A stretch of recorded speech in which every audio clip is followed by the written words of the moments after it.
तर तिकडे ठाण्यामध्ये अजून सुद्धा महायुतीच्या युतीचा फॉर्म्युला ठरत नाहीये, कारण अजून सुद्धा तिथे संभ्रमाचं वातावरण आपल्याला पाहायला मिळतंय। ठाण्यामध्ये युतीचा फॉर्म्युला अजून सुद्धा ठरत नाहीये, त्यामुळे जागा वाटप कधी होणार हे सुद्धा पाहणं तितकंच महत्त्वाचं ठरणार आहे। जागा वाटपावरून दोन्ही पक्षांमध्ये सध्या रस्सीखेच सुरू आहे। भाजपनं शिवसेनेला आता अल्टिमेटम सुद्धा दिलेलं आहे। शुक्रवारी शिंदेंच्या निवासस्थानी बैठक सुद्धा जी काल झाली होती ती सुद्धा निष्फळ ठरली आहे। त्यामुळे आता लवकरात लवकर निर्णय घ्या असा अल्टिमेटम भाजपनं शिवसेनेला दिलाय।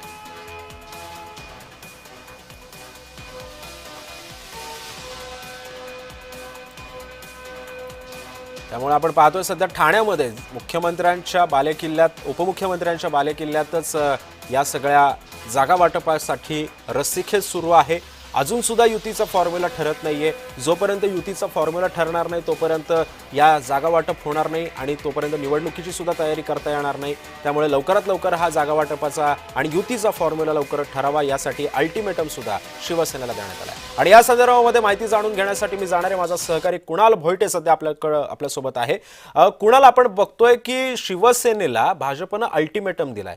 का एवढा वेळ लागतोय? का ठाण्यातल्या जागा एकमेकांमध्ये वाटून घेण्यासाठी एवढी वेळ येते? काल जी बैठक झाली ती सुद्धा निष्फळ ठरली। उपमुख्यमंत्री शिंदे नेमकी सावध भूमिका का बाळगतात ठाण्याच्या बाबतीत? सिद्धेश, सुरुवातीपासूनच शिवसेनेचा बालेकिल्ला हा ठाण्याला समजला जातो आणि उपमुख्यमंत्री एकनाथ शिंदे यांच्या माजी नगरसेवकांची संख्याबळ हे जास्त आहे। जर बलाबल पाहिलं तर भाजपकडे 23 नगरसेवक आहेत तर शिंदेकडे 84 नगरसेवक आहेत आणि याचमुळे या जागा वाटपाला उशीर लागतोय। मात्र जागा वाटपाचं सूत्र जे आहे ते जवळपास निश्चित झालं असल्याचं राजकीय सूत्रांकडून सांगण्यात आलेलं आहे।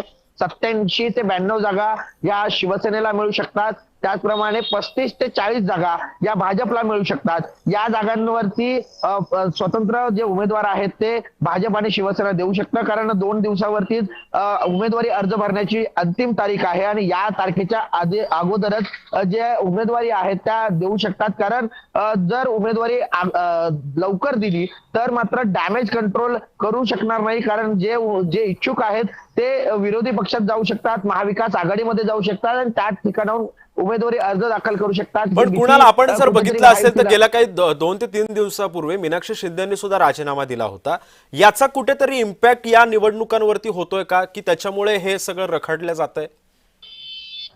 हाच डॅमेज कंट्रोल कुठेतरी टाळण्यासाठी जी उमेदवारी आहे ती ऐन टाइमाला देण्यात येणार आहे। कारण जर उमेदवारी लवकर दिली तर इच्छुक जे नाराज आहेत किंवा ज्यांना उमेदवारी मिळाली नाहीये हे दुसऱ्या गटामध्ये म्हणजे ठाकरे गट असेल, मनसेमध्ये असेल किंवा महाविकास आघाडीतल्या कोणत्याही पक्षामध्ये जाऊन उमेदवारी घेऊ शकतात आणि त्याच्यामुळे मोठा फटका त्या ठिकाणी राजकीय जी काही मतांतर आहे याच्या गणितांमध्ये फरक पडू शकतो आणि याचा फटका महायुतीला बसू शकतो। याचमुळे ऐन टाइमाला उमेदवारी द्यायची आणि उमेदवारी अर्ज भरण्यासाठी सांगायची, अशा प्रकारची स्ट्रॅटेजी जी आहे ती महायुतीकडून आखली जाते। त्यामुळे जागा वाटपाचं सूत्र केव्हा ठरतंय याकडे सगळ्यांचं लक्ष आहे, कारण ठाणे हा शिवसेनेचा बालेकिल्ला मानला जातो। त्यामुळे कधीपर्यंत ही सूत्र येत आहेत हे पाहणं महत्त्वाचं असणार। नक्कीच कुणाल, त्यामुळे आता येत्या काळामध्ये महायुती म्हणून ठाण्यामध्ये लढली जाते का, की स्वबळावर लढण्याचा नारा दोन्ही पक्ष देतात हे सुद्धा पाहणं तितकंच महत्त्वाचं ठरणार आहे। धन्यवाद तू दिलेल्या अधिक माहितीबद्दल।